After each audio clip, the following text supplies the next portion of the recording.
My daughter lies in the ICU, the ventilator counting beats. Her husband is smiling, raising a glass on a yacht deck. I don't scream. I keep every receipt. Time, place, the scent of liquor on the bill, even the boat's name. Tonight, let the papers speak. Do you dare stay to the very end when the truth opens the door on its own? This is Max. He waited. And Max's story is not only about loyalty, but also about how a friend can heal the fissures we cannot see. The old wooden floor keeps the worn claw tracks of a dog that has walked through many seasons. Max is curled there, his back arcing in a gentle line, his muzzle silvered like a thin strip of mist.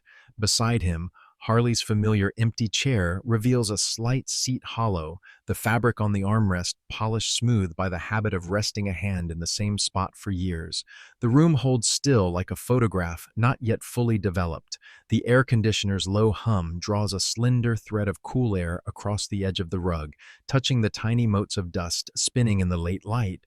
A gardening jacket hangs on the hook by the door. On the small table beside the chair, a half-read magazine is dog-eared, exposing a page of photographs of late autumn riverbanks. Beneath the table, a pale coffee ring has long been printed into the wood, like a clock with no hands. The smell of dry wood, old fabric, and a trace of laundry soap lingers in the air. Max pricks his ears whenever a thread of wind catches in the door crack, then lets his body go slack again, forepaws crossed, breathing steady.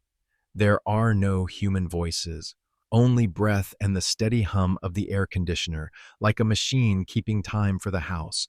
Light from the window pours into long bins that bisect the floor. It skims along Max's spine, stops at the chair's edge, and lifts the silver hairs like threads of metal. The silence here is not empty. It is full of small things. A shallow crack in the armrest, the head of a nail protruding from a table leg, a loose thread snagged on the hem of the jacket. Max tilts his head toward the empty chair and blinks slowly, as if waiting for a familiar movement, the hand settling down, the cushion sinking a little. The phone vibrates on the table. The vibration is low, brief, repeating, like an insect tucked under the magazine suddenly growing wings. The magazine shifts a little. Max springs up, not quite standing, only lifting his shoulders and head ears, trained on the source of the vibration, dark brown eyes flickering with a quiet question. No ring, only the buzz. The second time lasts longer. The vibration travels across the wood, touches the chair's frame, and spreads into a faint ripple in the air. Harley enters the frame with his shadow first, a long stroke across the floor, and only then do the old shoes appear at the rug's edge. He stops there. Max looks at him. He looks at Max. The look of a man and a dog who have seen enough years together to understand without any call. In Max's eyes, there is a damp, calm sheen. In Harley's, a very small, dark speck, the first touch of shock. He doesn't snatch up the phone. His hand simply rests on the table's edge, feeling the vibration traveling through the wood. His whole body pauses slightly, as if afraid to shatter the silence. The phone stops, takes a breath, then buzzes again. Harley slides the chair out half a centimeter, the scrape of wood on floor whispering like a long sigh. He sits slowly, his back not quite resting against the chair. Max shifts and sets his chin on the back of Harley's hand that hangs by his knee. The fur around Max's eyes is more silver than usual, forming two marks like parentheses enclosing an unsaid sentence. He doesn't read the screen at once. His fingers trace the edge of the phone case. A fingernail taps once, then stills. In that pause, the room seems to compress. The air conditioner rises clearer, carrying the faint dryness of dust through the grill. A car passes on the street, leaving a rumble already receding. The wall clock ticks up a notch. Max shifts his weight to the left, a small movement for old hips, but he does not look away from Harley's face. Between them stretches a slender, durable cord, the habit of waiting together when something is about to arrive but has not been named. Harley flips the phone just enough for the screen's light to lick the tips of his fingers and die, like a shy firefly in a glass jar. He doesn't let it shine long. The glare rebounds into his eyes and makes that dark speck deepen a little. He sets the phone back down, face first onto the pale ring in the wood. Max lifts his nose to touch Harley's wrist, a nearly soundless nudge, enough to bring his breathing back to its proper rhythm. He draws a breath longer than usual, holds it in his chest for half a second, then lets it go. By the window, the afternoon light has paled, turning cooler. The room draws in a notch, as if someone far off had given the curtain a gentle tug. No one speaks, but everything has shifted by a degree. The chair sits a little off its mark. The jacket no longer hangs perfectly straight. Max no longer curled, but stretched with his forelegs out, and Harley's hands settled deeper into the hollow between his knee and the chair's edge. Placed side by side, these small things form an invisible path out of an ordinary afternoon. The phone buzzes again, short and clipped, then goes still. Its reverberation hangs for a few seconds, like a plucked string. Harley lays his palm on his chest, not from pain, but as if to remember a beat that just slipped. Max shifts to press his head fully against Harley's ankle, eyes half closed. Outside, wind threads through the trees. Inside, the room answers with a faint click, the wood expanding somewhere in the ceiling. The chair's hollow keeps the shape of the person who has just sat. The old coffee ring keeps the trace of some morning that is no longer here. Max keeps the post of an undemanding sentinel. And Harley, within that quiet, keeps a threshold he has not crossed. There's no need to speak the name of the worry. It stands ready at the doorway, like the first shadow that spills into a room when the door opens, touching no one, and yet tinting the air. At the far end of this quiet, he leans forward very slightly, like someone about to rise who still wants one more second of sitting. Max opens his eyes, a deep calm brown. The fragile cord between them tightens, not from fear, but because they are both looking toward a point that only that earlier vibration indicated. In a room with few things, everything is in its place. The empty chair, the wooden floor, the sound of the air conditioner, the eyes of an old dog. All of it seems to ready itself for the next act, not loud, not hurried, where a man will stand and a dog will follow, with a silence thick enough to bear what is about to arrive. The wooden box sat on the table like an object that needed no introduction. The lid was glossy at the right-hand corner, the spot where Harley's thumb had touched for years. So glossy it returned a blurry reflection of his fingers now. He tightened it with both hands before popping the clasp. The hinges rasped softly against each other, thin as the click of a clock hand jumping a notch. Inside, a few neatly coiled rubber bands, paper clips, 3 clear saw nylon sleeves cut to A5 size, a ballpoint pen with a cracked cap, and a stack of clear folders darker than the rest because it had accompanied him through many moves. At the bottom lay a small photo tucked into the papers, a porch at dusk, a figure leaning on the frame, the yellow porch light glinting like an eye still open. Harley drew the notebook from the pocket beside the chair, the blue cloth cover already faded, the corners puffed from the habit of tucking temporary receipts between the pages. He set the notebook in the patch of light where the afternoon fell, just enough. The ballpoint coughed twice, dry, on the paper before the ink agreed to flow in a thin line. He wrote slowly, evenly, compressing his breath on the downstrokes. From here on, keep every receipt. The period sat tight to the last word, like a small stone anchoring the sentence. His hand did not tremble. It only pressed a touch harder than necessary, so the ink shone through the back of the first page. Beside him, a paper coffee cup had been set down at some point without his noticing, a thin, warm brown trace coiled around his index finger, a pale brown sheen like a temporary ring. He rotated his finger, letting the circle align with the old ring on the tabletop, an unconscious habit of restoring order to small things. The thermal paper of the coffee receipt still smelled of fresh ink. He smoothed it with the ridge of a fingernail, listening to the rustle like dry leaves.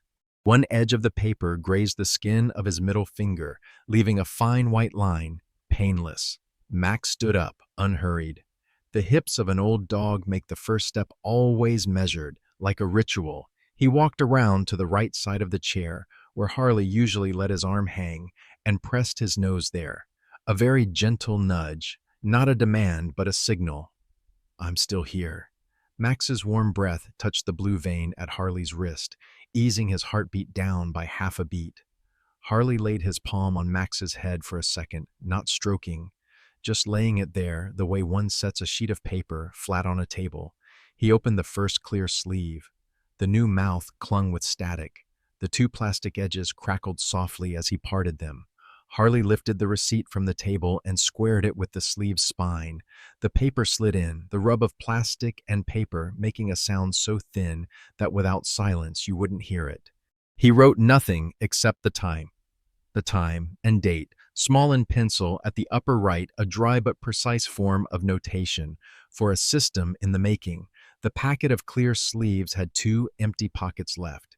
He placed them underneath, as if reserving two slots for things not yet named. The wooden box closed. The lid, seating to the body, made a click clearer than when it opened. Harley picked the box up, feeling its negligible weight so light it was odd compared to the meaning he had just packed inside.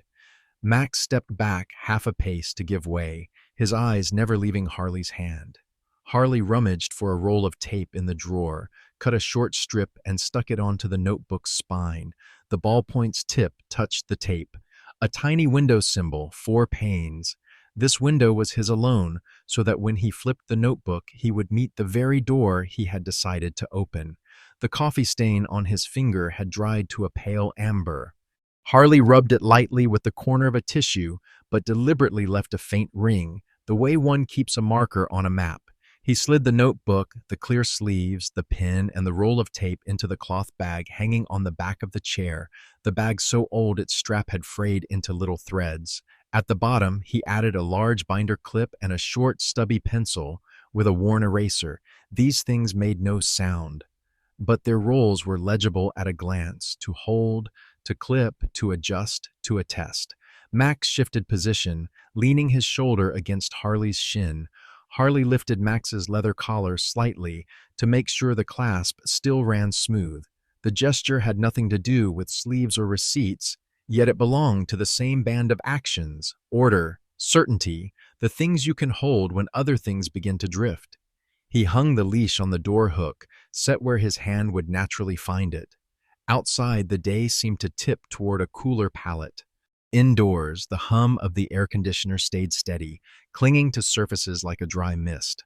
Harley stood, opened and closed the drawer that held the wooden box just to hear the glide. He liked the sense of things settling into their tracks without a catch. He set the box higher, on a shelf where he needed only to stretch out a hand to reach it. Then he returned to the table, bent, slid the old tissue from under the coffee cup, folded it into quarters, and ran the crease smooth the way one might smooth a collar before going out, not cleaning up, just his way of telling the room that from now on, circles would have a diagram, vibrations would have a time column, small details would have a place to rest. Max watched, his tail giving a very slight wag-a-beat of assent. Before leaving the table, Harley touched the tip of his pen to the margin of the page he had just written, adding a small downward arrow, like a reminder to himself. From this marker, keep going. Do not veer off under blind anger. He closed the notebook, letting the cover rest against the back of his hand a beat longer than usual.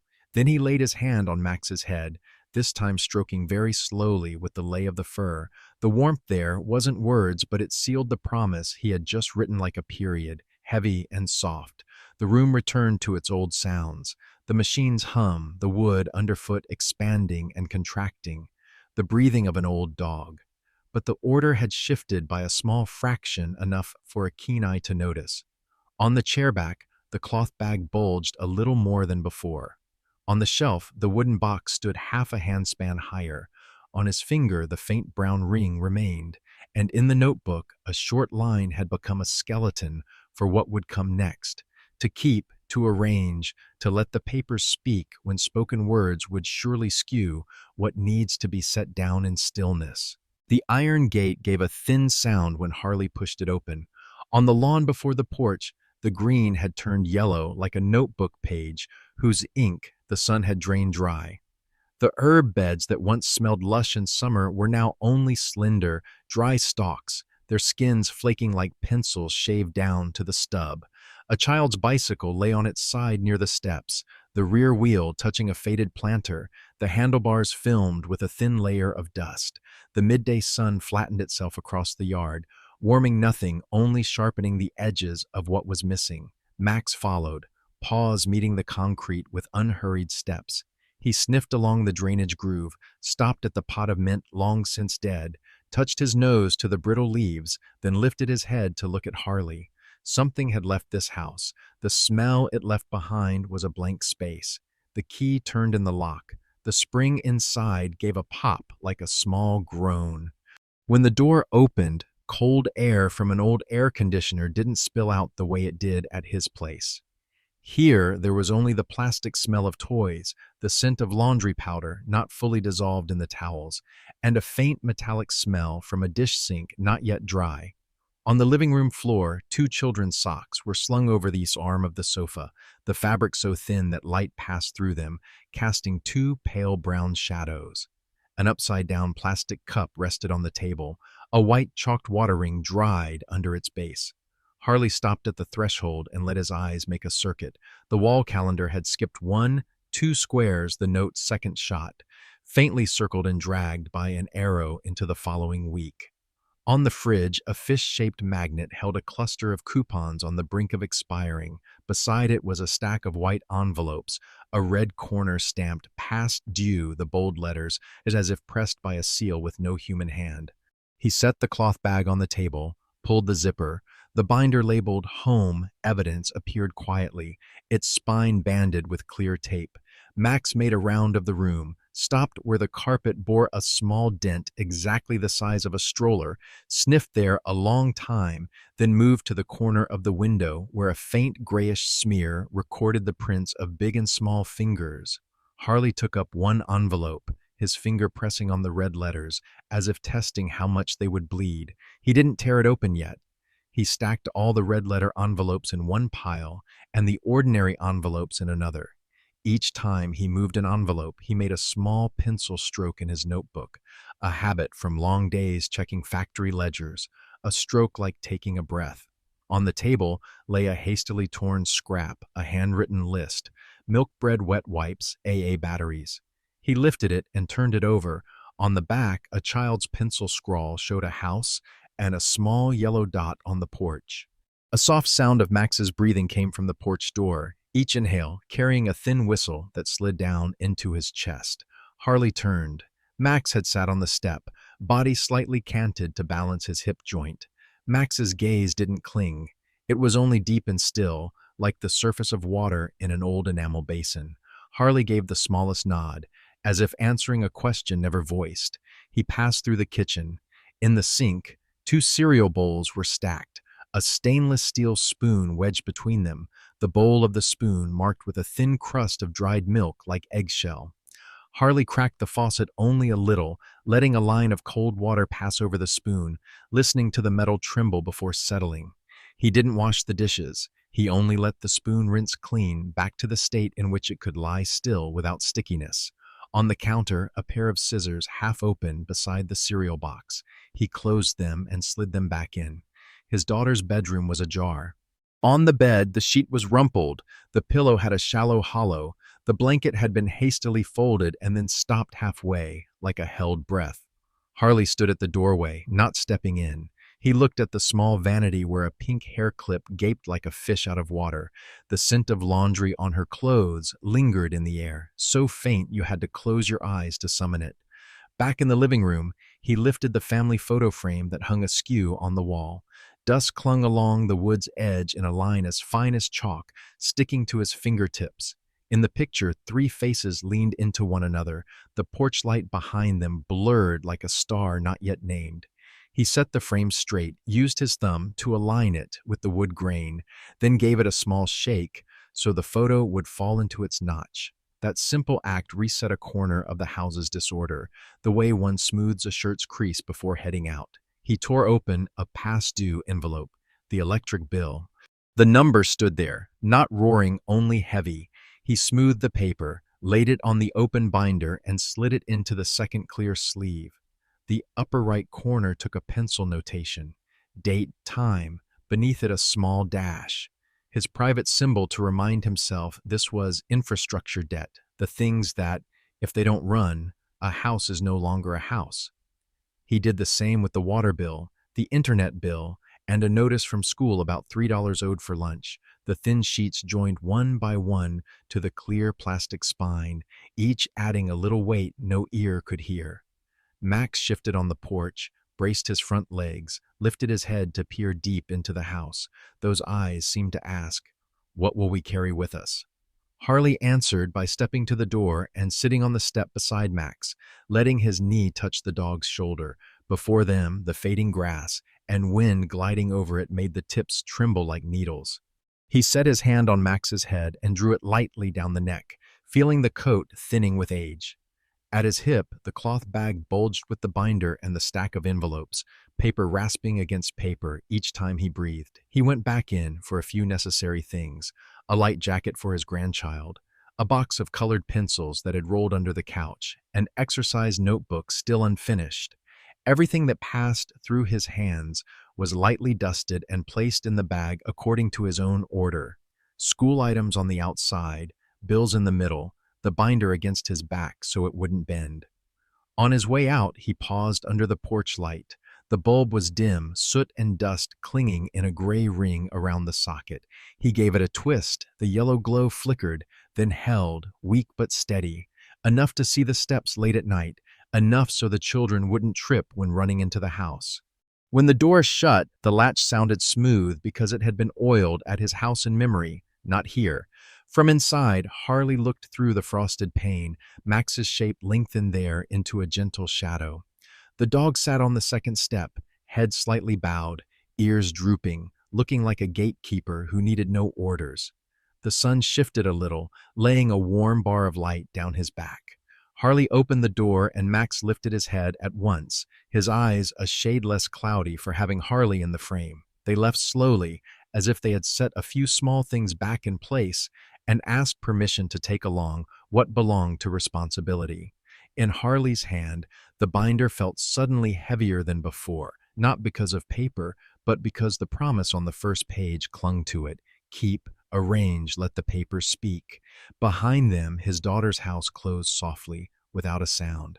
Ahead, the road was oven hot, but a faint breeze stirred, enough to set the dry herb leaves in the pot trembling, a worn old farewell sent after two silhouettes, a man and a dog walking toward the next piece of work.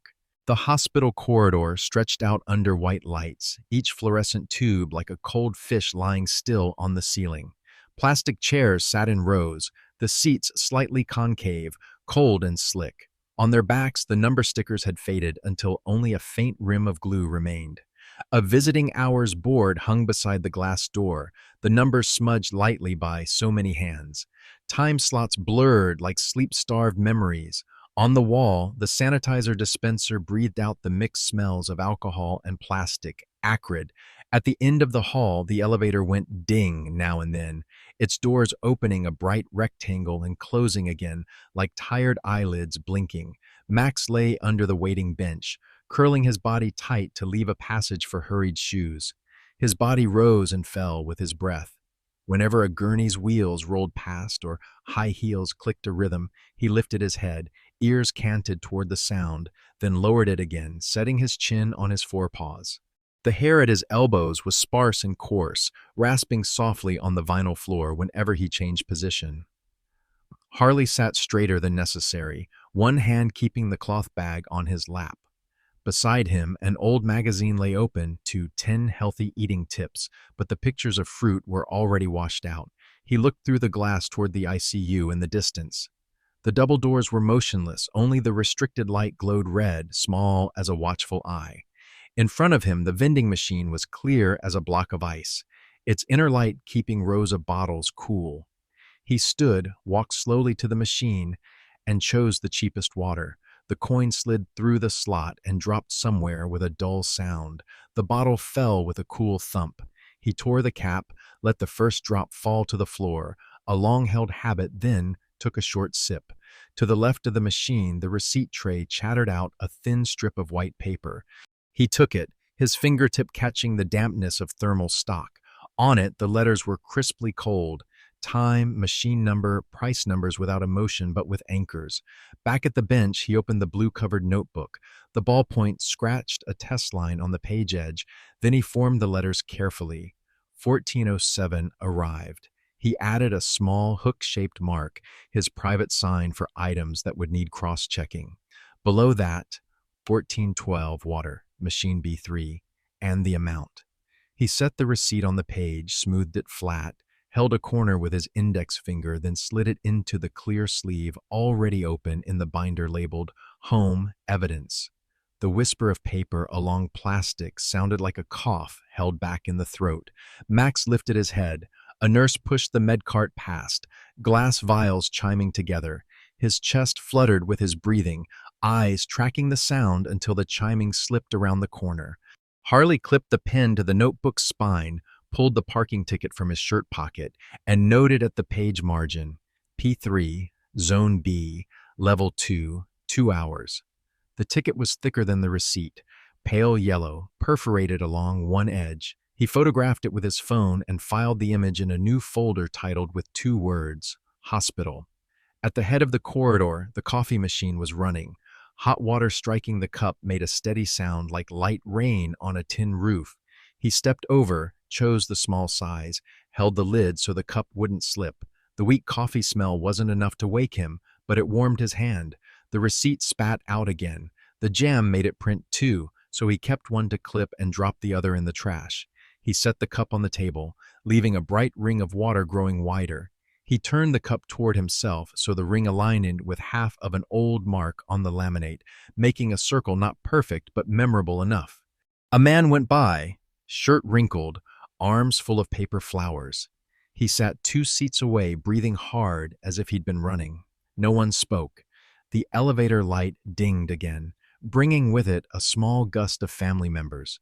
Coats, scarves, eyes fixed ahead. A boy's sneakers squeaked to a stop at the drinking fountain. The spout clicked crisply, water spattering the floor into round dots that bloomed and faded. Harley put his pen down to note. 1502, nurse called name at desk. Then another line, visitor sticker blue, number 48. The blue sticker on his chest peeked out under his jacket, one corner wrinkled. He noticed a small sign taped by the counter. Please sanitize hands before and after visiting. He passed the dispenser, pressed twice, rubbed thoroughly. His hands dried fast, the skin drawing tight. Max stood as well, the leash skimming the chair hem with a soft rasp. He looked up at Harley as if to ask, how much longer? They returned to the bench. He set the coffee on an old newspaper to keep from adding another water ring to the table. The notebook was open, the pen waiting on the margin like a fishing rod set where the current runs. Behind the ICU doors, a monitor beeped evenly, each tone spaced the same distance apart, as even as the equal signs in a child's math notebook. A security guard passed and gave a small nod with his eyes. He wrote again, 1518 phone set to silent. Below it, a short dash, conserve battery. A moment later, he opened the cloth bag, took out the binder and labeled the first sleeve. Small expenses, water, coffee, parking. The second sleeve, admin sticker, visitor pass. Instruction sheet. He didn't write long labels, only enough words for his hand to find things later without wandering. Each time he slid a paper in, he used the heel of his hand to smooth it flat. The corner touched the plastic edge with a tiny tack, the confirming sound of order. Max shifted, lying on the other side. His tail brushed Harley's heel, a small, I'm here touch. Harley lifted his heel a little, leaving room for the tail to pass. Across the way, a plastic bouquet on the reception desk glittered with dust, the lights making the fake petals glow with a scentless brightness. The wall clock ticked up to 15:30. He wrote, 15:30 waiting, ICU holding steady, no comment, no guesses, only status. In the pause between 2 elevator dings, the hospital seemed to hold its breath. Harley closed the notebook and laid the pen across it, as if capping a small jar. He raised the coffee and took another sip, tasting bitterness with a faint metallic edge on his tongue. The receipts lay quiet in their clear sleeve, the numbers silent but already falling into line. The home evidence file had just opened its eyes, looking straight at the day as it moved. No past, no future, only time marks, small charges, neat pencil lines. Max lifted his head once more as the ICU doors opened to let a gurney in. He lowered it again and breathed steadily. Harley set his hand on the nape of Max's neck, fingers threading through warm fur. Beyond the glass, the sky was a smeared white like a page not yet written on. Inside, the first page of a file already had words, light but clear, and from here on it would say what needed saying in its own way. Sheet by thin sheet, hour by hour, coffee rings darkening at the edge of the waiting room table. The ICU was like a block of transparent glass. The monitor sounds fell into the silence, as even beep dots spaced exactly one breath apart. The overhead light was neither yellow nor white, just enough to make everything stand out. The thin leads attached to her wrist, the transparent strip of tape along the back of her hand, the blue veins hiding beneath thin skin. His daughter's hand was cold. Harley laid his own on it, both to warm it and as if to stop the tiny tremor trying to reach the fingertips. On the little wheeled bedside table, the kind that always has one loose break, the wooden box already sat in its place. The corner of the lid gleamed like a familiar eye. Harley rotated it a bit so the lid faced him, his hand touching the flat grain and hearing inside himself the soft click when the lid closed. Max lay under the foot of the bed, body curled just enough, his head resting across Harley's shin. The weight wasn't heavy, only steady, a small anchor of bone and fur, unhurried and warm. The phone vibrated. The buzz was absorbed by the white sheet and the plastic glove box on the table, becoming a very small tremor, just enough to make Max lift his eyes. Harley didn't snatch for it. He waited for the monitor's beep to settle back into even rhythm before he drew the phone from his shirt pocket.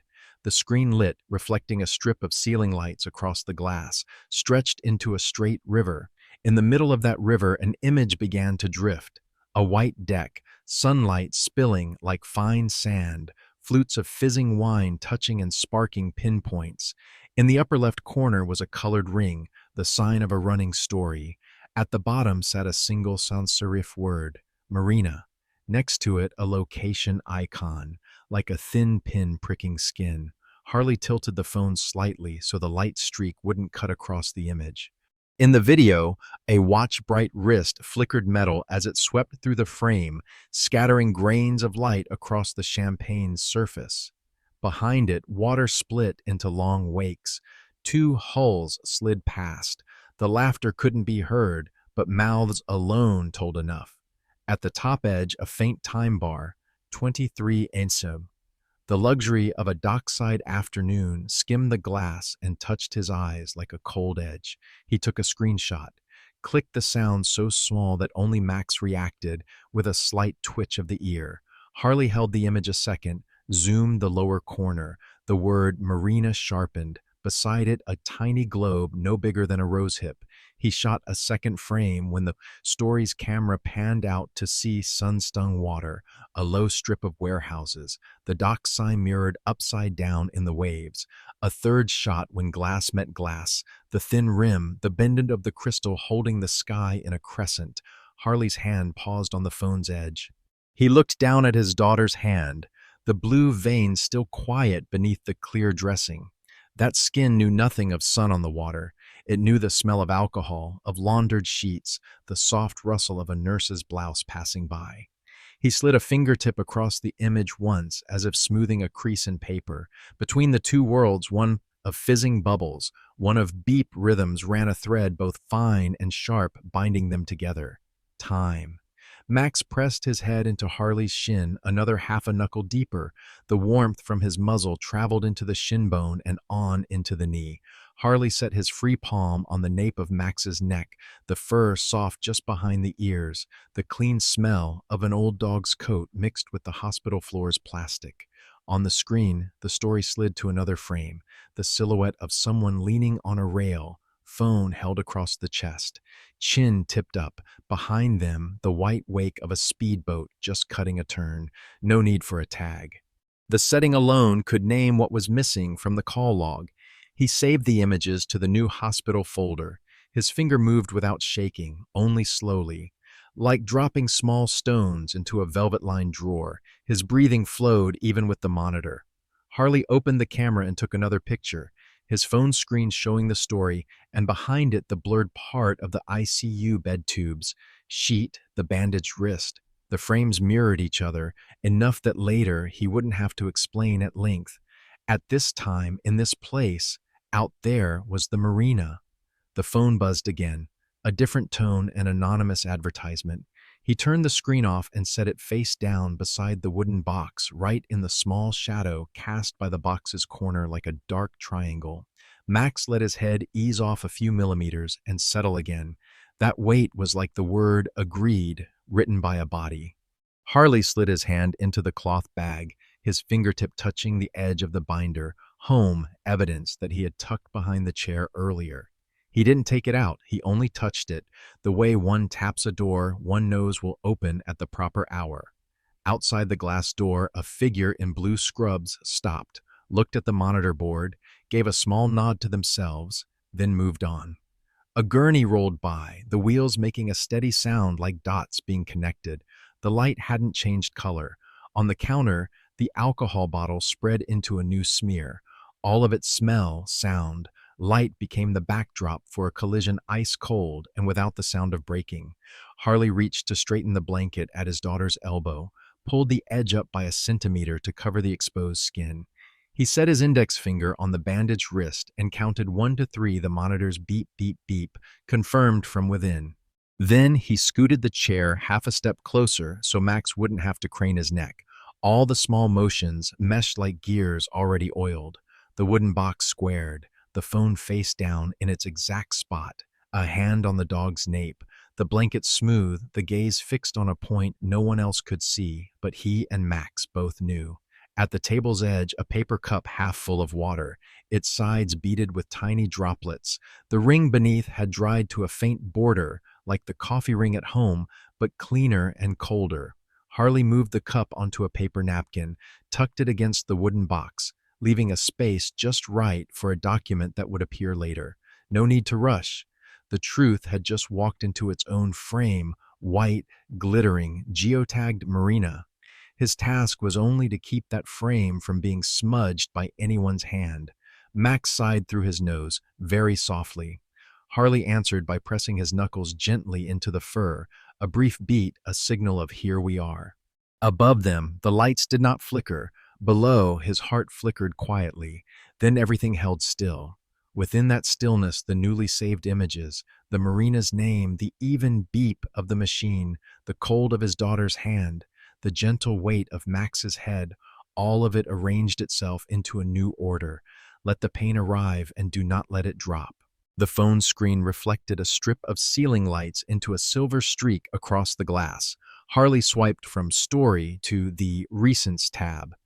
The lines of text appeared evenly, cold and neutral as the columns of figures in a factory ledger.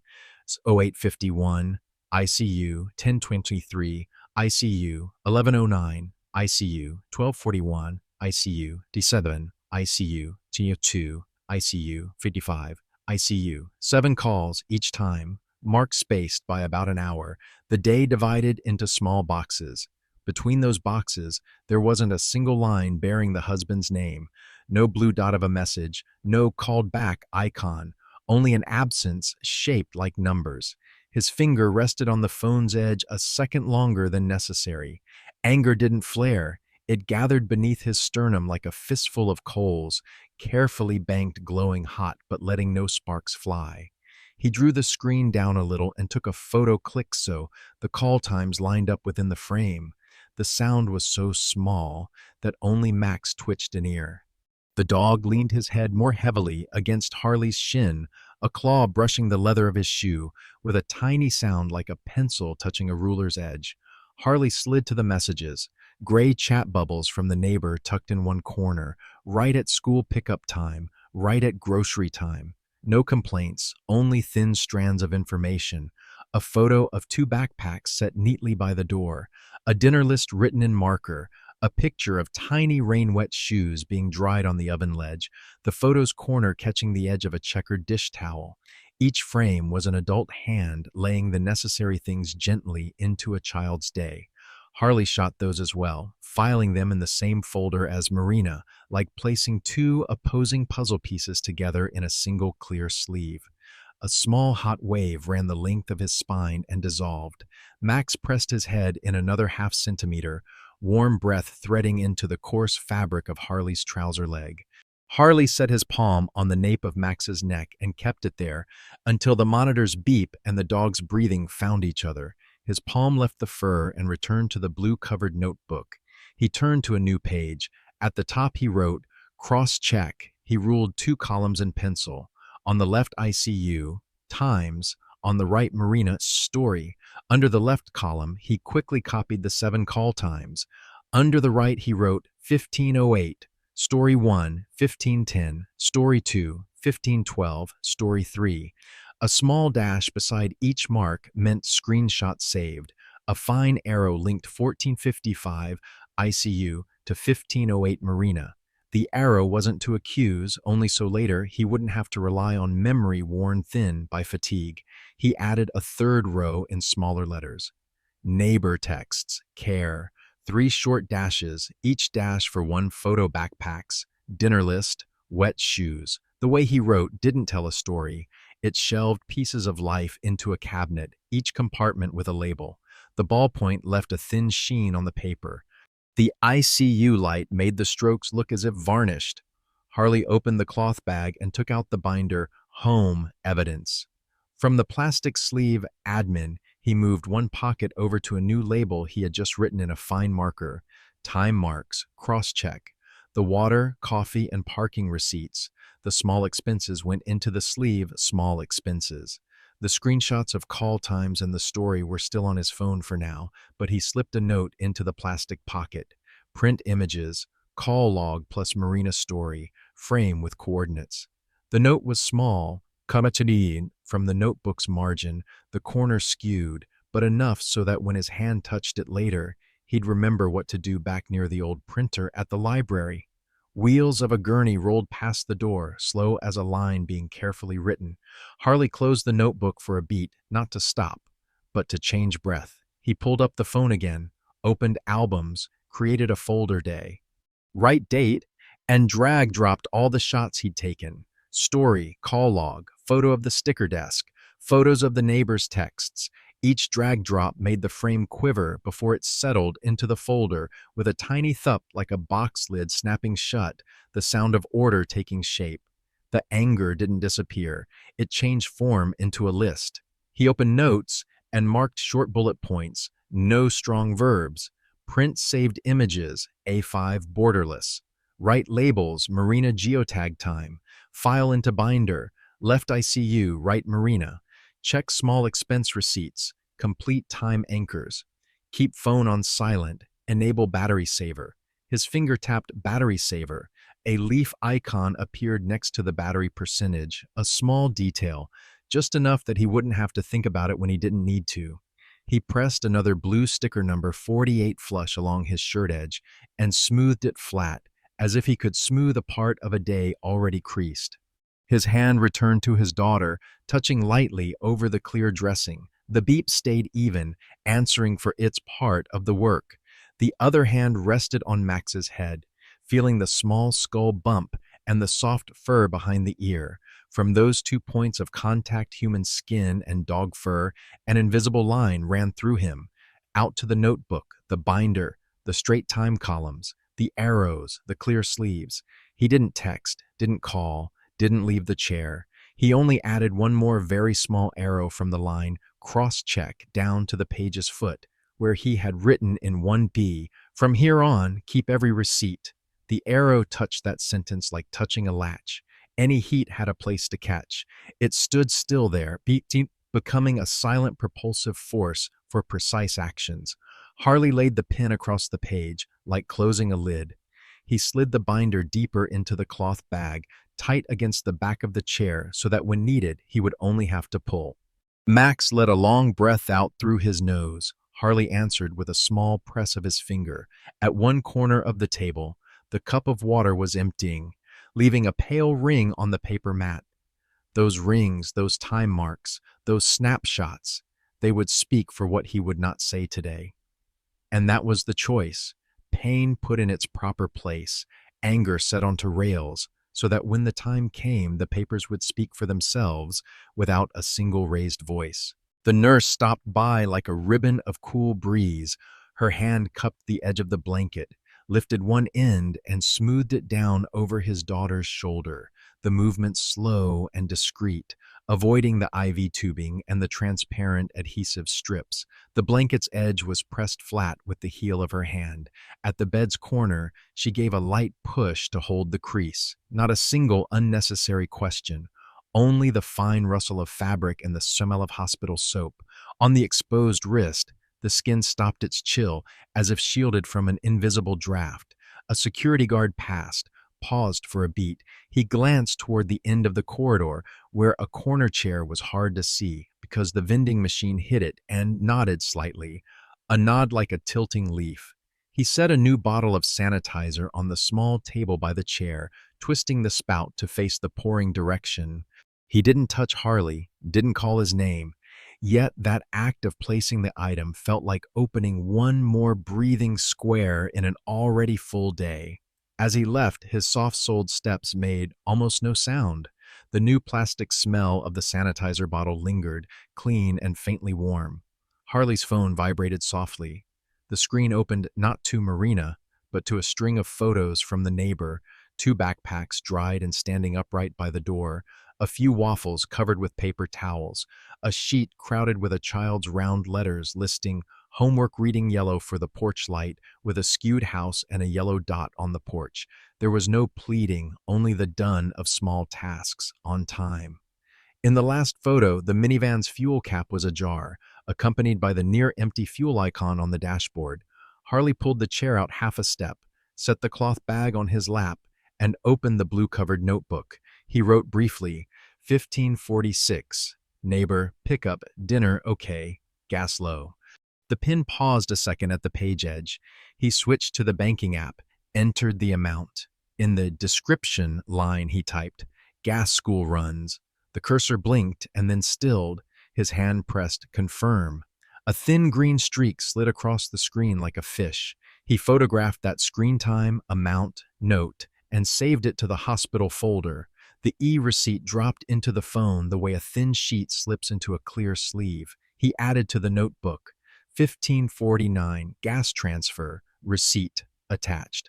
Max lifted his head as the pen tip finished the period, his chin settling on Harley's shin like a furry paperweight. Without looking, Harley knew the exact spot of the little bone bump behind Max's ear, where the fur is softer and warmer. He set a finger there and gave a light press. In reply, Max's tail moved faintly, not enough to make a sound, just enough to warm the air around Harley's calf. At the nurse's station, someone set down another box of gloves, the plastic film glowing under the lights, like water. A cup of tea with a tea bag had been left behind, still giving off a vague steam. Across the handle, a dark hair fell and slid down onto the tabletop. The hospital kept its tiered rhythm, elevator ding, monitor beep, coffee machine pouring steadily, wheels rolling across. Everything moved past him like a current that had learned how to avoid rocks. Harley nudged the home evidence binder to the table's edge. He took a fine-tip marker and made a new label, reflections and kindness. Into that plastic sleeve he placed a small note. Nurse blanket, security quiet corner, neighbor pickup, gas. He wasn't gathering credit. He was arranging traces. No full names needed, only a role paired with an act, like chalking a crease so a shirt will lie straight. In the small expenses sleeve, he added a faint line in pencil, gas receipt, electronic. It was kindness paired with order, unshowy, unnoisy. Another nurse strode into the room, the hand holding the thermometer touching nothing but the glove. She looked at his daughter, looked at the monitor, and almost without thinking, squared the pillow's corner, a motion that took only half a second but eased the bend of the girl's neck. She didn't look at him. He didn't speak. Each added one small action to the comfort of a weakened body. Those small actions in some way cooled the heat in his sternum by another notch. The phone pinged with a new message. A photo of the fuel gauge now full, a finger making an OK sign, along with a picture of two children coloring at the kitchen table, a yellow porch light shaded too hard so it bled past the paper's edge. Harley let his finger rest on the screen for one beat, didn't reply, then saved the image. He set the water cup neatly on the table, braced on a paper napkin folded in quarters. The damp rings under the cup no longer spread. Max shifted, moving just enough for his forepaw to touch the tip of Harley's shoe. The touch was like someone nodding, "Here." Harley glanced down and met the deep brown eyes, clouded with age, a gaze that doesn't demand and doesn't let go. He released the binder and set his hand on Max's head longer than usual. There, right at the bony ridge, warmth seeped into his palm like an old hot water bottle at the needed moment. He understood. Kindness is sometimes a presence that knows how to be quiet, a gentle weight set on a place that breaks easily. His file kept growing by small pieces, a new label, a receipt, a line of ink. But amid the things written down were things that needed no entry and still held firm. The blanket pulled up by a centimeter, the quiet corner chair standing ready, the fuel tank now full, the old dog's head resting on his leg. Those mirror characters moved through his day like silent bright markers, laying a gentle sheen over the face of the truth. There are still hands that set things right without needing to be named. Harley squared the binder's spine and slid it deeper into the cloth bag. He added one last line to the notebook. 1605, kindness sufficient. The words were brief, unadorned, but as the pen lifted from the page, his breastbone felt lighter, as if someone had set a cool stone there. Above, the lights shone steady. Below, Max breathed steady. In the slit between those two steady rhythms, a man chose to stand upright, gather the remnants of what is good, and keep arranging his day so that, when needed, the papers would speak and his heart wouldn't be dragged down by blind anger. The hospital advance payment board hung just outside the payment area door, a white background with black columns straight as ribs. The boxes paid, remaining, deadline lined up evenly. No harsh words, but every number had its own weight. The printed slip was faintly warm at the edge, the fresh ink giving off a thin metallic smell. In the upper right corner, the system time stamped itself like a small needle touching the day. Harley smoothed the paper by habit, the ridge of his fingernail running along the perforation, then slid it into the waiting clear sleeve, a neat pencil mark in the margin, advance base anchor. He stepped out through the two layers of glass doors where the air brought the smell of sun and the faint rubber of tires. Max stood in the patch of shade, leash slack, body loose, but eyes tracking him like a compass needle. The dog flicked an ear, the collar gave a soft jingle, then walked beside him along the sidewalk to the bank on the corner. The bank's glass reflected the sky into overlapping tiles. The automatic door parted with a polite click. Inside was a different kind of quiet, clean air conditioning, thick carpet swallowing footsteps, the smells of new paper and thin plastic. The teller counters were divided by acrylic panels glossy as a lake's surface, each station its own bright square. Harley placed the advance slip on the counter, then his card, and a note bearing time marks and his private symbols. The teller bent to look, eyes skimming the line, recent statements, then pulled a low drawer and took out a cream-colored file folder with a clear plastic clamp. She set it beside his paper, tilting the cover toward him as an invitation. The folder's edge was pre-printed with faint date marks, a wordless suggestion. From a plastic box, she drew a stack of small white labels, placed them on the folder's corner pointed at the date row, then slid her finger left to right, by date. A very thin smile came with a slight nod. Then she handed over 2 paper clips and a plastic tab, pushing all of it toward him with a gesture as compact as an instruction stripped of words. Harley nodded back, set a finger to the clamp to feel it spring, a tiny snap, confirming it would hold even the thinnest things. He moved to the writing table in the lobby, where the pens were tethered on coiled cords. Max lay near the door, half his body off the edge of the rug. Each time the door opened, a draft rippled the fur at his neck. Harley took out his own pen and wrote slowly along the spine of the new folder. Home, evidence. The black ink sank into the cream board, darkening like coffee seeping into wood. A name already on the big ring binder, now repeated for the bank branch, like driving an extra nail to hold the new structure fast. The advance slip went first. He clamped it in. Paper rustled under the clear bar. After that, a small cash withdrawal slip for the children's lunch, the hospital parking fee, 2 receipts for water coffee at the hospital. With each sheet in place, he tapped a fingertip on the folder's edge, a confirming beat. In the upper right corner, he stuck a small label, 202509 Swan, Hospin Advance.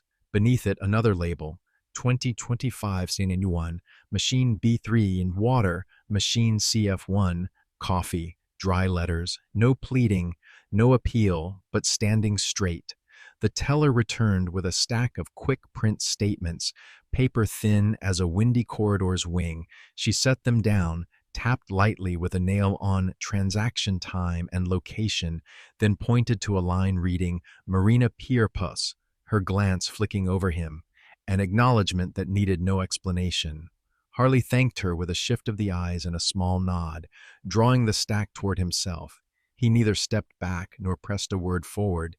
He simply drew a fine pencil column at the right, cross-check with photos Marina. On the lines matching the story times, he placed a small asterisk. Bama, small mark, but heavy. From the cloth bag, he took the large ring binder and flipped to the sleeve. Time marks, cross-check. The new statements went in with the advance slip, between 2 clear layers, as if pressed. He stuck on a blue plastic tab as an ear, writing briefly, Bank 0901. Everything now had a name and a date, like boats moored to the right posts. No scrap left wandering. Harley opened the banking app on his phone and photographed the recent transactions screen, the cold, straight view, filed into the hospital folder. On each image, he typed a note. Matches 1508 story 1, matches 1510 story 2. His finger moved slowly but without hesitation, like placing stepping stones through a bog. Point A, point B, no straying. On the table, the new folder swelled slightly. The thin pages had just been given a structure, and that structure had begun to make a sound, not a human one, but the clink of facts. The advance fee set beside the Marina charge, the silent gaps set beside 7 ICU call marks, the small meal for children linked to the gas transfer, a story that didn't need to raise its voice, only a reader who knew to look where the time marks overlap. Harley flipped the folder over and wrote along the inner edge, let order speak, don't add words, a short rule, so that when he was tired he would still find his bearings. He stood the folder against the briefcase wall, listening to the papers square themselves, just that much, and his chest eased by a notch, as if lifting a heavy suitcase from the floor up onto a rack. Max raised his head when he snapped the cloth bag's clasp. The dog stood and stretched his forelegs long, one small joint sound. Harley waited for him to finish before walking, his hand brushing the dog's head as they passed the threshold, a touch enough to say, "This part is done." Outside, the sun had softened, the shade thicker. He felt the folder pressing his hip through the bag, the home evidence label edge brushing the fabric like a steady heartbeat. On the way back to the hospital, he stood under the awning of a copy shop and quickly printed 3 frames, ICU, log, Marina story, statement lines matching the time, on borderless A5. The printer ink dried fast, black deep as night dropping onto the numbers. Those 3 sheets joined the folder under the clear bar right after the advance slip. The opening structure was complete. On the left, costs where care is needed. On the right, spending where the waves break. Between them, the gap where someone ought to have been. As he and Max crossed at the stripes, the evening wind gusted and the folder in the bag gave a very soft rustle. The sound of paper touching paper. The thin sheets were telling their story with straight letters and times that knew how to stand together. Harley walked slow but sure, like someone who had just set the first bolt for a door that will open at the proper time. Home, evidence now had a spine, had a throat, and was learning to speak light, clear enough to be heard. The plastic cup was beaded with sweat around the rim, each round drop rolling down and leaving a faint trace like growth rings on a tree. Harley picked up a paper napkin, pressed it to the lip of the cup, held it long enough to soak up the extra cold, then turned the straw toward his daughter.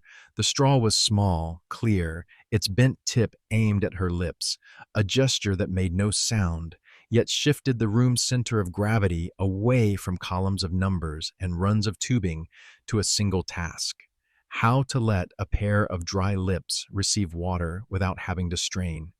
The monitor kept up its even beep, the overhead lights the same seasonless glow. On the rolling bedside table, the necessities had been reset, the cup propped on a napkin folded into quarters, the home tea's evidence binder tucked back flush with the inner edge, the sanitizer bottle oriented the right way, the wooden box resting still, the lid's corner facing him like a nod. Under the bed, Max shifted his weight to the left, his head touching lightly against Harley's shin, a small hot point in the hospital's cold. From the cloth bag, Harley took out a half sheet of drawing paper. It was cheap stock, coarse with cotton fibers, marked with a child's crayon lines, a house with a triangular roof, two windows out of alignment, a horizon line drawn past the edge, and on the porch a dark yellow dot, pressed so hard the wax had crumbled into crumbs. The yellow streak ran past the outline, so the light seemed to leak off the paper's edge and bleed into the sky. In the lower corner, a wobbly name, reversed letters, a period in the wrong place, the kind of grammar that exists only in a childhood learning to put the world into boxes. He ran his thumb lightly over the wax. It was soft, leaving a faint candle-sweet scent on his fingertip.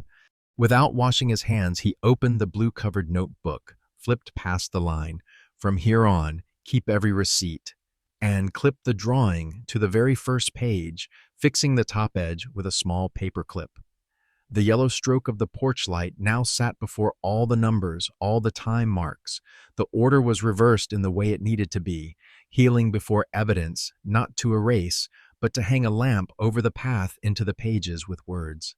He closed the notebook and looked at the thin lip of white paper poking out, the yellow marks showing as a narrow ray, like sunlight slipping past a curtain.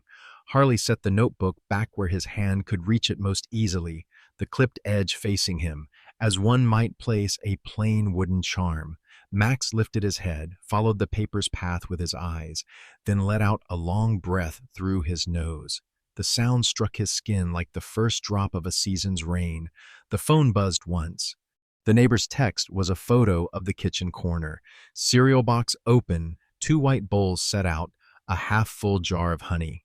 Harley tapped a few words brief asking to buy more milk for the kids and noting, "Same kind as usual, large jug." He added one more line saying, "No need to front the money." His finger slid to the small transfer tab, confirmed with a tap, shot a screenshot of the electronic receipt, then set the phone face down beside the notebook. No clap icon, no exclamation point, just a small stream of money flowing to the right place, like the straw being turned toward where it's needed. He opened the notebook and beneath the drawing of the porch light, wrote in pencil a short line. 1622, milk for the kids, sent. The dash flowed straight on from the time and date, unbolded. In the margin, he added a small, empty square space reserved for "received tomorrow." The act of drawing the square made him think of Micah's worksheets, equal signs holding steady like beams propping a roof. Balance isn't the result, it's the way of slotting each piece of work into its groove so the roof won't fall. Harley adjusted the angle of his daughter's blanket, smoothed a small crease, then pulled his hand back, leaving enough space for skin to breathe. He set the water cup half a step closer, the straw tilted like a blade of grass straightened out of the wind. As he drew his hand away, he unconsciously brushed his wrist along the bed frame. The metal's chill seemed to draw the leftover heat in his sternum outward. The anger, the fine dust that had clung, didn't disappear. It settled into sediment, so the clear water above could reflect a ring of yellow light. Out at the nurse's station, someone laughed softly. A nurse glided past the door, flicked her eyes across the screen, then gave Harley a faint nod, wordless, and enough for people to see one another. He answered with his eyes and returned to the chair. Max shifted to make room for his leg. His head found its exact spot on Harley's shin, the way a cup finds its old ring on a wooden table. He drew the home evidence binder out a little, not to add papers, but to stick a thin label on the spine. Healing. The label was small, the letters fine, but it stood in the lead position. Behind it, the tab still read time marks, cross-check, small expenses, admin. The order hadn't changed. Only from now on, any paper entering the binder would pass through a window of yellow light. Harley opened his hand and laid it lightly on the wooden box. The lid felt cool, warming under his palm. Some things need to be kept closed until it's time to open. Others must be open now. A drawing, a straw, a milk transfer. He understood that kindness isn't always a large gesture. It can be the act of setting a straw to the right angle for someone who can't turn it herself. Max cleared his throat in a soft breath.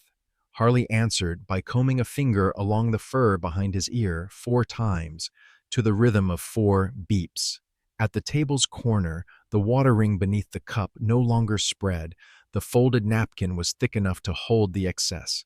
On the notebook's first page, the porch light kept shining, the crayon's thick yellow bleeding lightly at the edge, as if it wanted to step off the paper. He leaned deeper into the chair, his shoulders dropping by 1/2 centimeter. The movement was so small no one would notice, but it made just enough space for him to breathe. In that space, he heard his heartbeat even out. The lines of plan about cross-checks, statements, the marina still there, but they stood behind an old child's drawing with an overcolored yellow dot. In the foreground, the man who had turned a straw, clipped a drawing, and texted for milk was trying to lay a first brick for a short bridge between 2 banks. From anger to gentleness, from evidence to care, no self-reminder needed. The room had said it for him. Let the small things be in their right places. The chill from the cup's rim no longer clung to his hand.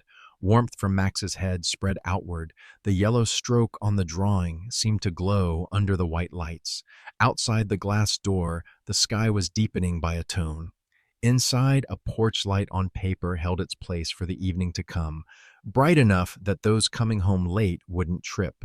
The bank switchboard's beep, beep, drew even straight lines in his ear, leaving no bends for feelings to slip in. Harley held the phone close in his palm, thumb poised over the mute button. On the screen, the crisp step-by-step. Account, settings, authorized users, supplementary card. He followed each rung like placing his foot on wooden steps he didn't want to make creak. A list appeared, name, last 4 digits of the card, active status. Beside each line was a thin gray round toggle off. He didn't touch it. He simply set his eyes on each word and noted quickly in the notebook, 5:32 p.m. Check supplementary card. Active, record last 4 digits. The dash ran straight, even as a heartbeat trying to return to normal. At his feet, Max shifted, his body like a heavy cushion, keeping Harley's knee in the right place. Each time Harley leaned, the dog's tail brushed the toe of his shoe, a very light beat, a signal that it was enough. Slow down. Harley took the cue and tapped to the next tab. Spending alerts. A white screen opened choices. Point of sale transactions, online transactions, ATM. He enabled instant notifications for all 3, slid the threshold to set, all transactions. Under keywords merchant, he typed marina, pier, fuel, boat, yacht, bar words standing apart like mooring posts driven into water in case the tide swept through. A small confirmation popped in the corner. Alerts enabled. He took a screenshot and saved it to the hospital folder. In the notebook, a new line. 5:37 p.m. Enable alerts. All transactions plus keywords. The pencil moved lightly but printed dark. The anger from earlier, the dark hot patch under his sternum cooled, changed into a strip of straight lines with tick marks. Not gone, just a change of tool. He opened transaction history. The date-time column slid by Itsomidiki. Among the monotone black letters, a few lines leapt out for being familiar. Marina Pier Post, Bay Fuel, S Bubbles Bar.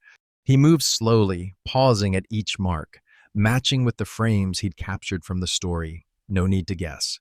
One by one, his finger tapped share. Print later, cueing them. Statement for date, same day as the story. Transaction details. Marina Pier, address time. Fuel transaction, matching time. Bar transaction, matching time. Day summary, grouped by 30-minute windows.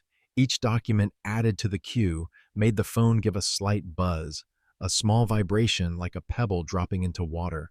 Harley noted in the notebook's margin, print A5, borderless, black and white, pair left-right with ICU log. In the page corner, he drew two parallel columns, ICU on the left, Marina on the right. Between them, fine arrows linking the time marks without words. The sentence he always avoided, accusations, didn't appear. Only the geometry of a day split in two. He switched to security, card controls. Toggles for temporary freeze, offline limit, country limit appeared. He left them as they were, starred the freeze item to leave it for another hour.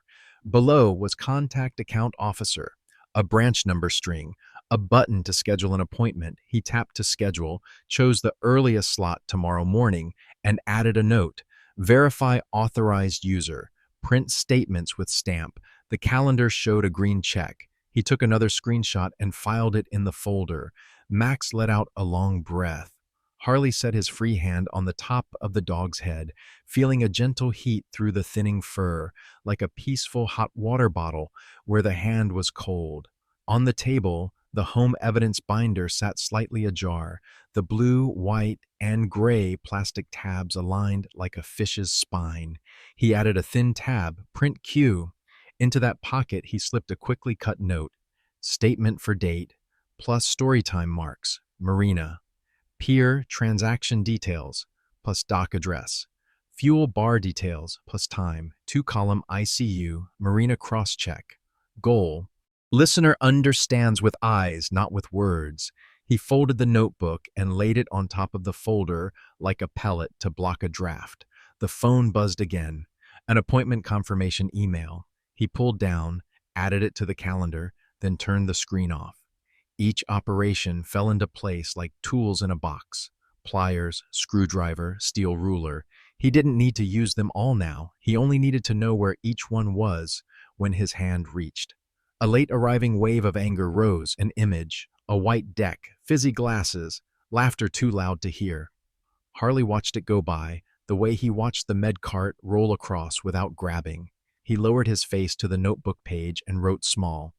Anger equals energy, drives the paperwork gears. Then he drew a line under the equals sign, as if framing it. Max nudged his wrist with his nose, a tiny motion, enough to pull him back to where he sat. He reset the positions of the objects on the table. Water cup left, folder center, notebook on top. Wooden box right, phone face down. This order was a strategy map he didn't name. On the left care, in the middle evidence, on the right lock, on top private rule. Face down the world's noise. In that way, he reset the room by one notch, and himself by one as well. Before standing, he opened spending alerts again and checked one last time. Toggles still on, keywords sitting there like stoppers, confirmation email sent. He wrote the current time, tapped a light final dot. Ready. It wasn't a declaration of war, it was a craftsman's stance. Hammer in the right hand, nail tilted to the right angle, board measured, edge planed.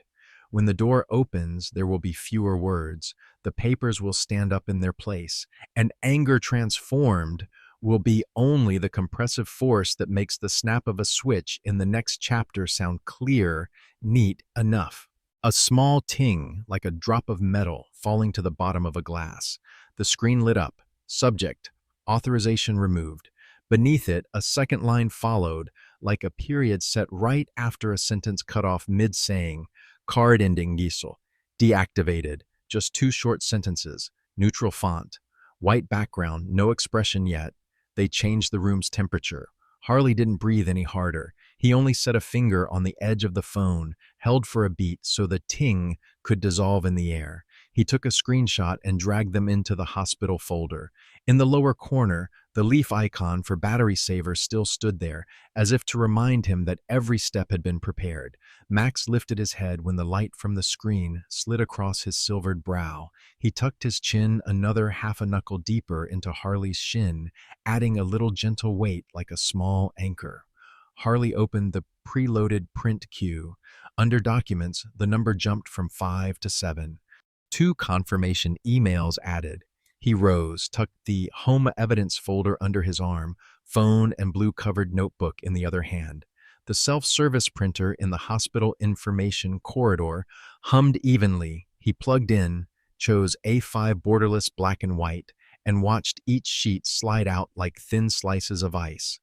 ICU log 7 call marks. Marina story 3 frames with geotag. Statements lines, Marina Pier, fuel, bar, matching times. Confirmation authorization removed. Confirmation card deactivated. Fresh dried ink left the familiar smell of a working mechanism, plastic, dye, paper passing through heat. He squared the sheets on the printer table, edge to edge, not a hair off. From the cloth bag, he took a pencil and steel ruler and drew 2 fine columns, ICU on the left, Marina on the right. At each matching mark, he placed a tiny graphite dot like a note, linking them with a fine thread line through the time, the thread neither trembling nor straying. Under the 2 confirmation emails, he wrote briefly in the margin, 1658, authorization removed, 1701, supplementary card deactivated. No flourish, no gloss. He stuck a thin tab on the edge. Cut off. Black letters on clear plastic, small but sharp. When the folder's clear clamp bit down on the paper edge, a very soft snap sounded, like a circuit closing. No one applauded. No chairs scraped. Only a system holding its breath at the needed moment in the prescribed order. Harley returned to the chair by the bed. The water cup sat where it had been, the straw still turned toward his daughter. Max had switched sides but kept his head where Harley's shin had returned, as if, unless nudged, he wouldn't move. Harley opened the big ring binder, slid the new printouts into the sleeve, time marks, cross-check, then placed the 2 removed, deactivated emails in the rearmost sleeve labeled lock. Each pocket he smoothed with the heel of his hand, the whisper of plastic on paper like the sound of a stopper sealing a chemistry jar. He wrote in the notebook, 1709, received 2 confirmation emails, printed filed, tab, cut off. The period set tight to the last letter, no breathing space. It ended as cleanly as a blink at the close of a long day. On the phone, the gray bell icon for spending alerts still showed on, no further transactions.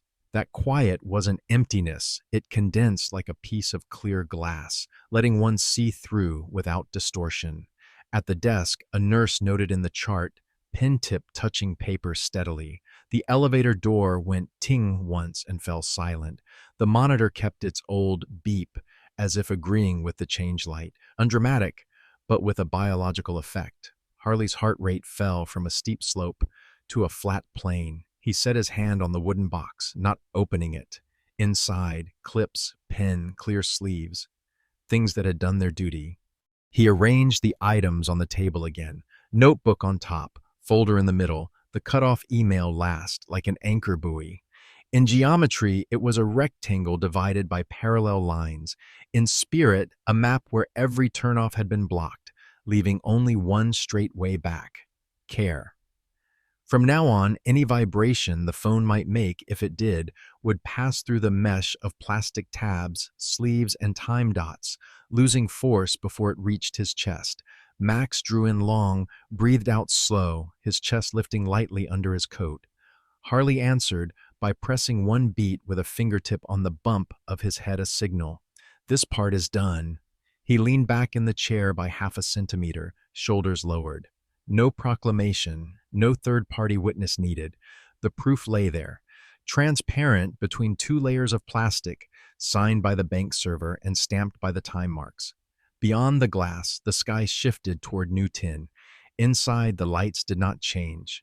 The cold, decisive sequence of actions moved into his body like a kind of antipyretic. The hot anger receded. leaving a cool plane. The peak, it turned out, wasn't a slammed hand or a shout. It was the small ting of an email, the soft snap of a clamp, and an A5 sheet, ink dry, lying flat in a folder. A system had just shut. No scratch, no noise, only space for the even breathing of the one who stayed. The phone vibrated again, the low hum of an incoming call pulling a thin ripple across the tabletop. The husband's name appeared letters familiar enough to pull breath back inside the chest, then went dark, then lit again. Harley didn't count the rings. He flipped the phone face down. The glass touched the dried water ring on the laminate with a very soft clack, like a pebble set exactly into an empty bowl. The light was blocked. The vibration lost its force. Only a faint halo leaked from the case's edge and then went out too. He opened the blue-covered notebook, drew out the pen without a sound, and wrote a single line centered on the page. Cut off. The period sat tight to the last letter like a door with all its bolts thrown, no explanation, no brackets, no extra characters. The ink soaked into the paper's grain, darkened and held still. Max lifted his head half an inch and settled it again on Harley's shin, adjusting so the jawbone fit the tendon hollow as if by heart. Harley closed the notebook and ran a fingertip once through the tuft of fur behind Max's ear, a short signal. Job done. The old tail moved very slightly, just enough for the vinyl floor to whisper. He turned the chair half a circle toward the bed, so his knee touched the edge of the white sheet. His daughter's hand beneath the clear dressing was no longer as cold as at noon. The temperature there had risen very little, but enough that his palm could register the difference, as if a warm drop had rearranged his fingers. He set his hand on it, no pressure, no stroking, just set it there, letting his skin make a thin bamboo bridge over a narrow current. The monitor kept up its even beep, a hair longer on the third beat. The air conditioner drew a straight, gentle streams that split the smell of alcohol into two strips of scentless air. Harley pushed the home evidence ring binder deeper into the cloth bag, the plastic tab cut off slipping past his index finger like a card already drawn. Plastic on fabric made a sound like a distant snap. He adjusted Max's leash, threading it through the chair leg so it wouldn't snag, then slid the phone fully face down beneath the notebook's corner, shunting all light to the shaded side. The call came in again. A brief buzz made one loop and quit. It left nothing except a new crease in today's page. On the rolling table, things sat in their places, the cup propped on a napkin, the straw slanted toward the lips, the sanitizer mouth turned right, the clamp folder lying parallel to the table's edge, the wooden box touching his forearm with a cool point of rest. That small order widened the room by half a width, enough for breath to move without clatter. At the nurse's desk outside, a pen tip met paper in steady beats, the glide of ink sounding like distant standing rain. The elevator went ting once and fell quiet, the doors sliding shut so smoothly they kept not even a stray draft. Harley looked through the glass without letting his eyes stick to his own reflection. He looked through it, a washed corridor, scooped plastic chairs, a vending machine tidy as a blue block of ice, just enough for the world to hold still for a moment. He heard Max's breath shift from long to even, like wheels meeting smooth asphalt after crushed stone. The monitor's beep did not change, yet it seemed to have fewer corners. In his chest, his heart dropped one notch, as if someone had turned the volume knob to a smaller number. The phone was fully quiet. Harley reached over and drew his daughter's blanket up by the width of a finger joint, smoothing the wrinkle near her elbow. The skin under the thin dressing warmed like an old stove.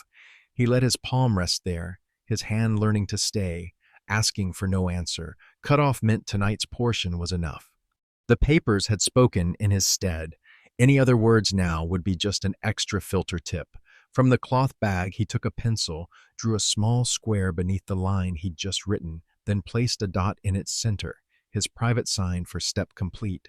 In the margin, he added a tiny upward arrow, return to care. The pencil tapped the paper with a light thunk, like a wooden peg seating into its hole in the door. He let himself sink another half centimeter into the chair. His shoulders lowered, his shoulder blades sliding onto the right hinges. Max rolled, exhaled a soft sound. The dog's head slid along Harley's leg a short way, stopping exactly where it had stopped 100 times. The wooden box lay still. The plastic tabs lay still.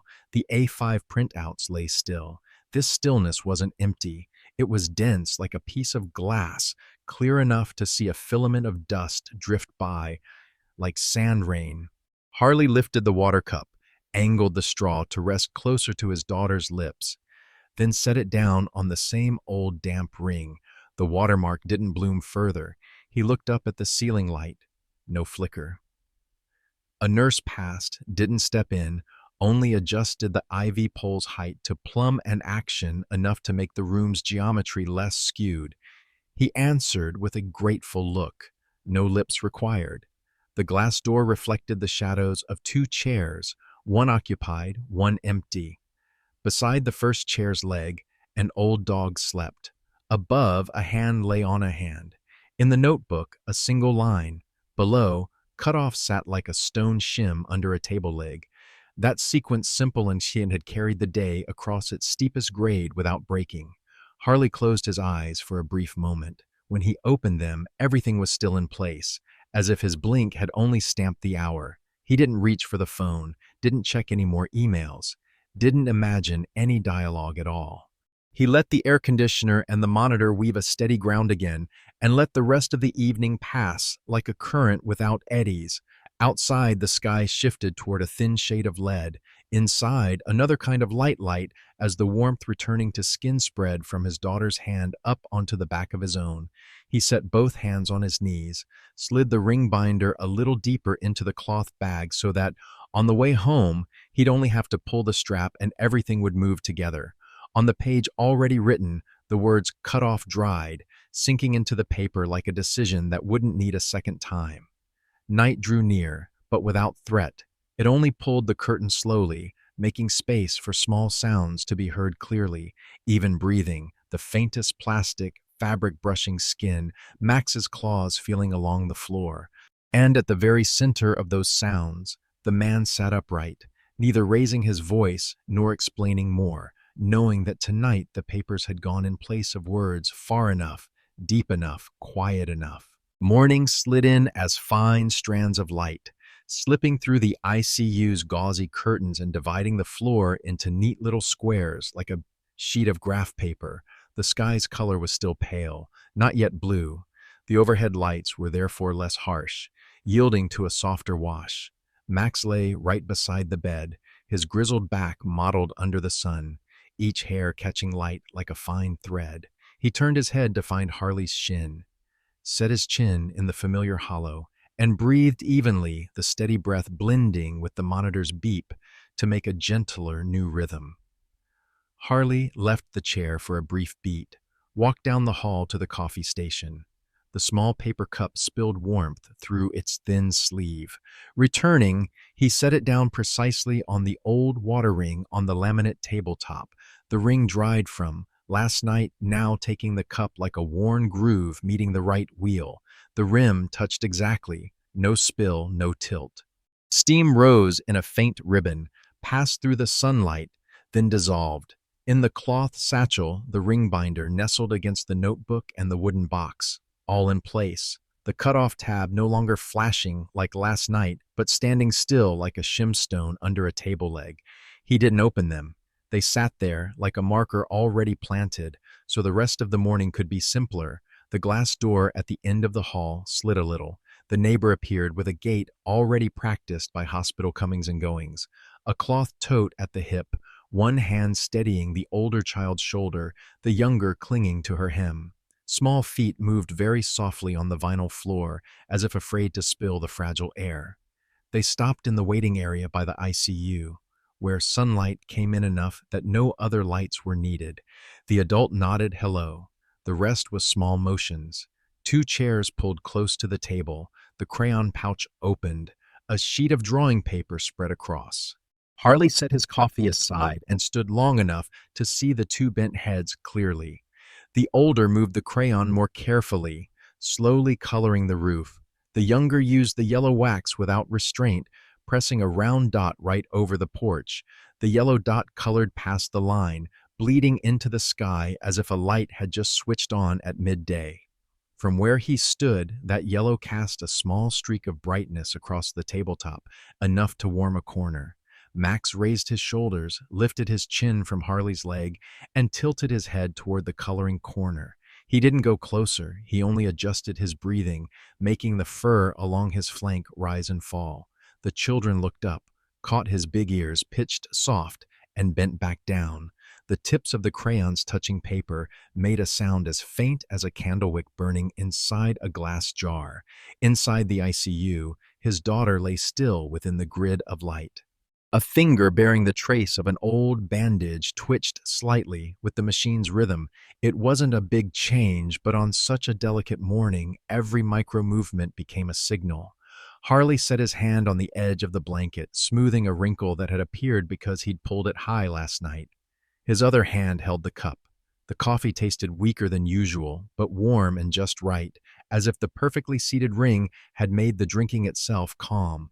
At the waiting table, the drawing grew with simple layers. A roof, 2 windows, a path. The porch light was doubled. The older added another one in the opposite corner, paler and smaller, but with a clear hanging cord. Along the paper's edge, a fine pencil ruled 2 straight lines to block the wind. A door half closed. The neighbor pulled a chair to the edge of the sun and set a bottle of milk and 2 pastries on a napkin. The motion was performed like an old ritual. No invitation, no praise, only to give the morning one more layer of ease. Harley opened the blue-covered notebook, turned to the first page where the porch light drawing was clipped. He slid the new sheet, the one the children had just colored, right behind it and fixed the tub edge with a small clip. 2 yellow lights now stood side by side, one deep, one faint, like 2 punctuation marks placed beside a sentence not yet finished. In the margin, he wrote in pencil a very short line. Morning bright enough. A thin underline ran beneath the word enough, not heavy-handed. The sunlight shifted, the square on the floor sliding by less than half a box. Max lay on his side, so the rest of his back could be warm too, eyes closing and opening again as if keeping watch over the pace of the light. The younger one tiptoed to press the drawing against the isolation glass, where the reflected light made the yellow brighten for a beat, then set it back on the table, the yellow crayon worn down another tip. The monitor still beeped, but the tone seemed rounder in the morning air. The air conditioner ran on low, no longer cutting the skin like at night. Harley lifted the cup from the old ring, turned it a fraction, and set it back into the same place, like turning a key to make sure the tumbler has caught. The objects on the table stayed in their usual spots, yet the way they stood together made the room look as if a window had just been opened, though it remained shut. The children moved on to edging the roofline with a black pin. On the porch, the younger drew a little swing chair, just 2 curves and a few strokes of rope, enough to suggest a seat. The neighbor set a hand on the older child's shoulder for a very light beat. No one spoke aloud. The presence of 3 small bodies in the patch of light made the room kindle in its own way, the scrape of wax, the sugar scent of pastries, the yellow on the paper, the patch of Max's coat catching light like a warm cloth laid across his knee. Harley stowed the notebook and the drawing in the cloth bag, the clip facing outward. He didn't check email, didn't touch the cut-off tab. What needed saying had been said last night in black letters on white. This morning, another language spoke. A cup set snug in its ring, 2 yellow lights on paper, warmth through a thin bandage, and the gentle weight of an old dog's head on his shin. The room with its little squares of sun knew how to rearrange itself, as if someone had quietly brushed all the fine dust from the air. When the sun climbed 1 notch, Max sighed through his nose. Harley answered by laying a hand on the dog's nape, stroking down 4 times to the monitor's beat, then letting go. Half a cup of coffee remained enough for one more short stretch of morning. On the table, the drawing still had a white space, the place for the path from gate to porch. The children were still coloring, and the way the light lay on the floor said, "Today is bright enough to go on." Evening came down in a diluted orange. Harley killed the engine and pulled the door softly shut at his daughter's porch. The lock turned a quarter turn, a small click, like a speck of dust touching glass. The porch light, switched on since noon, stood as a steady dot of yellow. No flicker, no hard breathing. On the steps, the two chairs still angled across each other as usual, but no longer sharp-cornered like an argument left unfinished. They looked like two pencil strokes touching lightly, enough to say there was a place to sit again.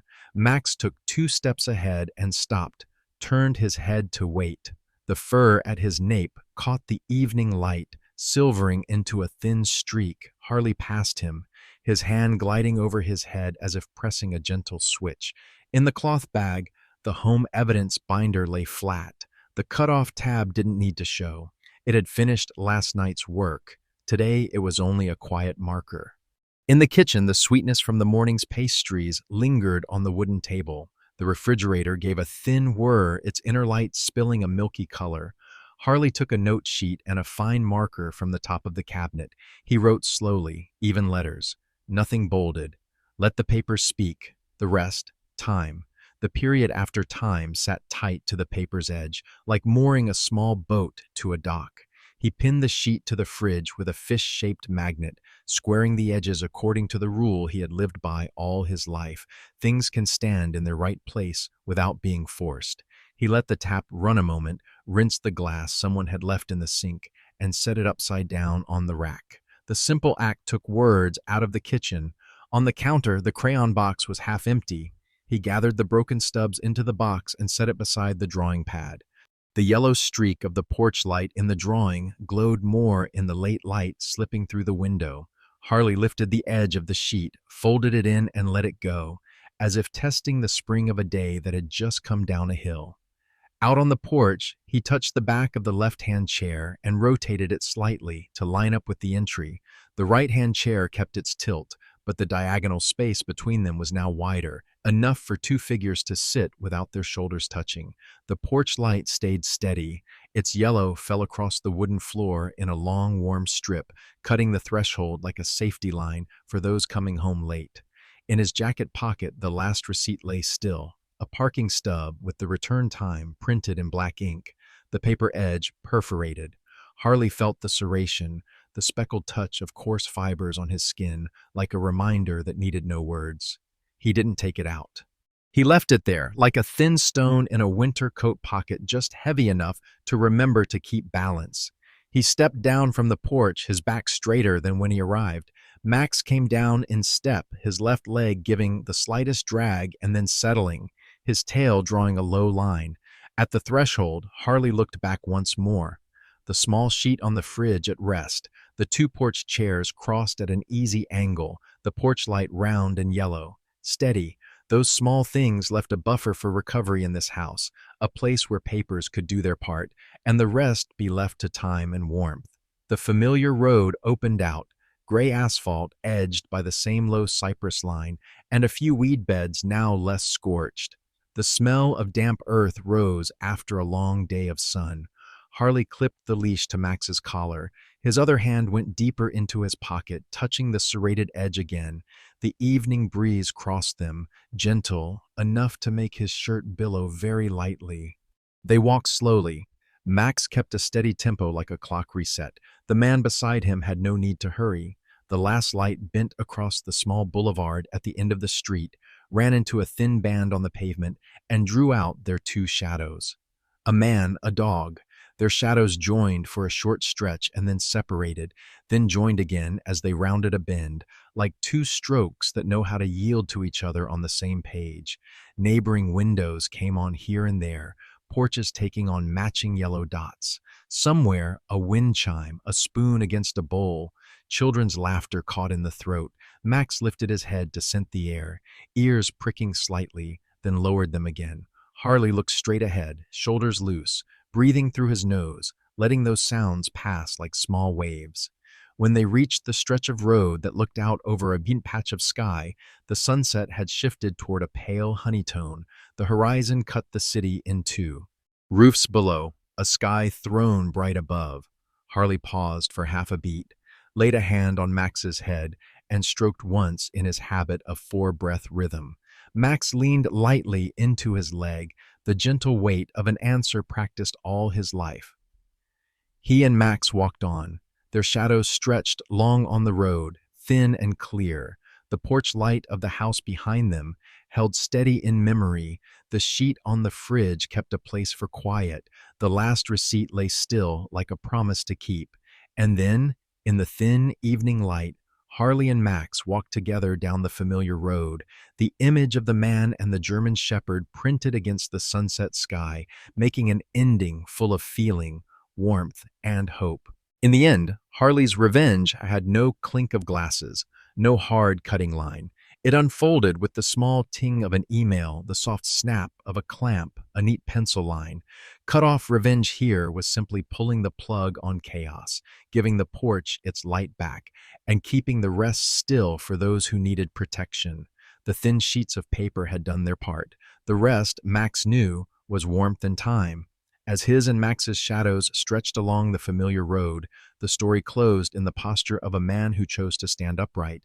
No one won big, no one lost badly. Only the boundary was reset, the porch light switched on at the right hour, and a home made room for recovery. Sometimes the kindest reply is to let silence have a voice clear enough for the listener to understand, gentle enough for those who remain to breathe. If you have ever been Harley in some story, what paperwork did you let speak for you? A small act, a principle, a boundary. Leave a very short line about the moment you chose action over anger or hope to. Who knows, your porch light may guide someone on their way home.